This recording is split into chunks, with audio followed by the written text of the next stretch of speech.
ಶ್ರೀಮಾತ್ರೆ ನಮಃ. ಎಲ್ಲರಿಗೂ ನಮಸ್ಕಾರ.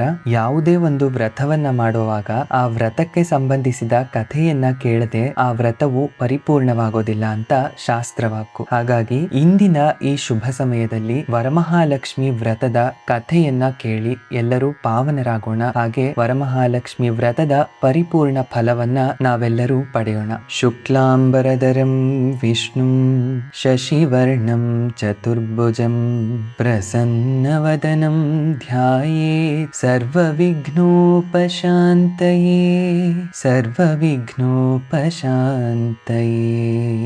ಓಂ ಶ್ರೀ ಮಹಾಗಣಾಧಿಪತಯೇ ನಮಃ. ಓಂ ಶ್ರೀ ಪಾರ್ವತಿ ಪರಮೇಶ್ವರಾಯ ನಮಃ. ಓಂ ಶ್ರೀ ಲಕ್ಷ್ಮೀನಾರಾಯಣಾಯ ನಮಃ.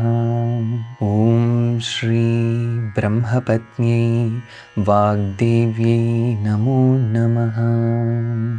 ಸತ್ಯಲೋಕದ ಕಾಲವದು. ನೈಮಿಷಾರಣ್ಯದಲ್ಲಿ ಋಷಿಶ್ರೇಷ್ಠರೆಲ್ಲರೂ ಒಟ್ಟಾಗಿ ಸೇರಿದ ಸಂದರ್ಭದಲ್ಲಿ ಸೂತ ಮಹರ್ಷಿಯನ್ನು ಕುರಿತು ಎಲ್ಲಾ ಋಷಿಮುನಿಗಳು ತಮ್ಮ ಪ್ರಾರ್ಥನೆಯನ್ನು ಮುಂದಿಟ್ಟರು. ಪುರುಷೋತ್ತಮರೇ, ತ್ರಿಕಾಲಜ್ಞಾನಿಗಳಾದ ನೀವು ಲೋಕದ ಸುಖ ಸೌಭಾಗ್ಯಕ್ಕಾಗಿ ಉತ್ತಮವಾದ ಯಾವುದಾದರೊಂದು ವ್ರತವಿದ್ದರೆ ಅದನ್ನು ತಿಳಿಸಿ ನಮ್ಮನ್ನು ಅನುಗ್ರಹಿಸುವಂತಾಗಲಿ ಎಂದು ಭಿನ್ನವಿಸಿಕೊಂಡರು. ಹಸನ್ಮುಖಿಗಳಾದ ಸೂತ ಮಹರ್ಷಿಗಳು ಎಲ್ಲರನ್ನುದ್ದೇಶಿಸಿ ಖಂಡಿತವಾಗಿಯೂ ಅಂತಹ ಒಂದು ವ್ರತವಿದೆ, ಅದರ ವೃತ್ತಾಂತವನ್ನು ಹೇಳುತ್ತೇನೆ ಕೇಳಿ ಎಂದು ತಿಳಿಸಿದರು. ಪ್ರಪಂಚದಲ್ಲಿ ಭಕ್ತಿಯಿಂದ ದೇವರನ್ನು ಪೂಜಿಸುವವರಿಗೆ ಅವರ ಇಷ್ಟಾರ್ಥಗಳನ್ನು ನೀಡುವ ಒಂದು ಅದ್ಭುತವಾದ ವ್ರತ ಉಂಟು. ಅದರ ಅನುಷ್ಠಾನವನ್ನು ತಿಳಿಸುತ್ತಿದ್ದೇನೆ. ಯಾರು ಶ್ರದ್ಧಾ ಭಕ್ತಿಯಿಂದ ಈ ವ್ರತವನ್ನು ಮಾಡುತ್ತಾರೋ ಅವರ ಸಮಸ್ತ ಕಾಮನೆಗಳು ಪೂರ್ಣಗೊಳ್ಳುತ್ತವೆ. ಇದಕ್ಕೆ ಸಂಬಂಧಿಸಿದಂತೆ ಶಿವಪಾರ್ವತಿಯರ ಒಂದು ವ್ರತಕಥೆಯನ್ನು ತಿಳಿಸುತ್ತೇನೆ ಕೇಳಿ ಎಂದರು. ಕೈಲಾಸ ಪರ್ವತದಲ್ಲಿ ಶಿವಪಾರ್ವತಿಯರು ಕುಳಿತಿರುವಾಗ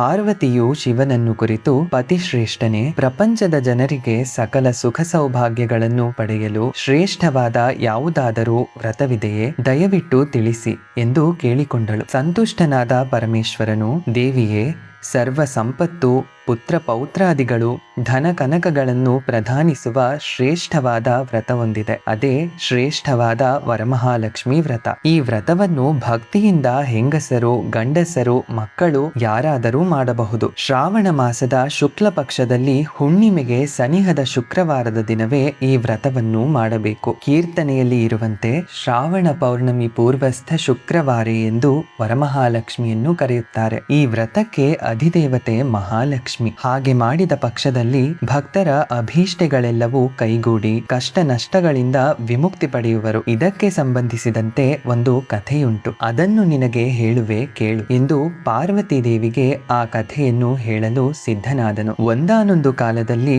ಸಂಪತ್ಭರಿತವಾದ ವಿದರ್ಭ ದೇಶದ ರಾಜಧಾನಿಯಾದ ಕುಂಡನಿ ನಗರದಲ್ಲಿ ದಟ್ಟ ದರಿದ್ರಳಾದರೂ ಸದಾ ಪತಿಯ ಆರೋಗ್ಯವೇ ಮುಖ್ಯವೆಂದು ತಿಳಿದು ಪತಿಯನ್ನು ಸಂತೋಷದಿಂದಿಡುತ್ತಿದ್ದ ಚಾರುಮತಿ ಎಂಬ ಸ್ತ್ರೀ ಇದ್ದಳು. ಅವಳ ಸದ್ಗುಣಗಳನ್ನು ಮೆಚ್ಚಿ ಒಂದು ದಿನ ಆಕೆಯು ನಿದ್ರೆಯಲ್ಲಿದ್ದಾಗ ದೇವಿ ಮಹಾಲಕ್ಷ್ಮಿಯು ಸ್ವಪ್ನದಲ್ಲಿ ಪ್ರತ್ಯಕ್ಷಳಾದಳು. ಎಲೈ ಚಾರುಮತಿಯೇ, ನಿನ್ನ ಗುಣನಡತೆಯನ್ನು ಮೆಚ್ಚಿ ನಿನ್ನನ್ನು ಅನುಗ್ರಹಿಸಲು ನಾನು ಬಂದಿರುವೆ. ನಾನು ಹೇಳುವ ವಿಷಯಗಳನ್ನು ಗಮನವಿಟ್ಟು ಆಲಿಸು. ಇದರಿಂದ ನಿನ್ನ ಜೀವನದಲ್ಲಿ ಕಷ್ಟದ ದಿನಗಳು ನೀಗಿ ಸುಖ ಸಮೃದ್ಧಿಯನ್ನು ಹೊಂದುವೆ. ಇದೇ ಮುಂದೆ ಬರುವ ಶ್ರಾವಣ ಮಾಸದ 2ನೇ ಶುಕ್ರವಾರದ ಪ್ರದೋಷದ ಕಾಲಕ್ಕೆ ಸರಿಯಾಗಿ ನನ್ನ ಈ ಪೂಜೆಯನ್ನು ಮಾಡಿದರೆ ಸಕಲ ಭೋಗಭಾಗ್ಯಗಳನ್ನು ಪಡೆಯುವೆ. ಆದರೆ ವ್ರತದ ಬಗ್ಗೆ ನಂಬಿಕೆ, ಭಕ್ತಿ ಬಹಳ ಮುಖ್ಯ. ಈ ವ್ರತವನ್ನು ಯಾರು ಬೇಕಾದರೂ ಮಾಡಬಹುದು. ಈ ಲೋಕದಲ್ಲಿ ಯಾರು ನನ್ನನ್ನು ಭಕ್ತಿಯಿಂದ ಪೂಜಿಸುವರೋ ಅವರು ಸಕಲ ಸೌಭಾಗ್ಯಗಳನ್ನು ಪಡೆಯುವರು. ಅವರೇ ಸರ್ವೋತ್ತಮರು. ನೀನು ಈ ವ್ರತವನ್ನು ಮಾಡಿ ನಿನ್ನ ಕಷ್ಟಗಳನ್ನು ನೀಗಿಸಿಕೋ ಎಂದು ಹೇಳಿದ ದೇವಿ ಮಹಾಲಕ್ಷ್ಮಿಯು ಕಣ್ಮರೆಯಾದಳು. ನಿದ್ರೆಯಿಂದ ಎಚ್ಚರಗೊಂಡ ಚಾರುಮತಿಯು ದೇವಿ ಬಂದು ಅನುಗ್ರಹಿಸಿದ ವಿಷಯವನ್ನು ತಿಳಿಸಿದಳು. ಮುಂದೆ ಕಾಲ ಸರಿದಂತೆ ಶ್ರಾವಣ ಮಾಸದ 2ನೇ ಶುಕ್ರವಾರವೂ ಬಂತು. ಆ ದಿನ ಭಕ್ತಿ ಶ್ರದ್ಧೆಯಿಂದ ಚಾರುಮತಿಯು ವರಮಹಾಲಕ್ಷ್ಮಿ ವ್ರತವನ್ನು ಆಚರಿಸಿ ದೇವಿಯ ಕೃಪೆಯಿಂದ ಅಷ್ಟೈಶ್ವರ್ಯಗಳನ್ನು ಪಡೆದಳು. ಮುಂದೆ ಪುತ್ರ ಪೌತ್ರಾದಿಗಳನ್ನು ಪಡೆದು ಸುಖದಿಂದ ಜೀವನ ಸಾಗಿಸಿ ಬಡವರಿಗೆ ಅನ್ನದಾನ ಮಾಡಿ ಬಂಧು ಮಿತ್ರರ ಪ್ರೀತಿಯನ್ನು ಗಳಿಸಿ ಸುಖ ಸಂತೋಷದಿಂದ ಬಾಳಿ ಸ್ವರ್ಗಲೋಕವನ್ನು ಸೇರಿದಳು. ಯಾರು ಭಕ್ತಿಯಿಂದ ಈ ವ್ರತವನ್ನು ಆಚರಿಸುತ್ತಾರೋ ಅವರು ಪ್ರಾಪಂಚಿಕ ಸುಖ ಸುಖ ಸೌಖ್ಯಗಳನ್ನು ಪಡೆಯುತ್ತಾರೆ ಎಂದು ಶಿವನು ಚಾರುಮತಿಯ ವೃತ್ತಾಂತವನ್ನು ಪಾರ್ವತಿ ದೇವಿಗೆ ಅರುಹಿದನು. ಆಗ ಪಾರ್ವತಿ ದೇವಿಯು ಶಿವನನ್ನು ಕುರಿತು ವ್ರತದ ಪೂಜಾ ವಿಧಿವಿಧಾನಗಳ ಬಗ್ಗೆ ಕೇಳುತ್ತಾಳೆ. ದೇವಿಯೇ, ಪುಣ್ಯಪ್ರದವಾದ ಈ ಶ್ರಾವಣ ಮಾಸದ 2ನೇ ಶುಕ್ರವಾರದಂದು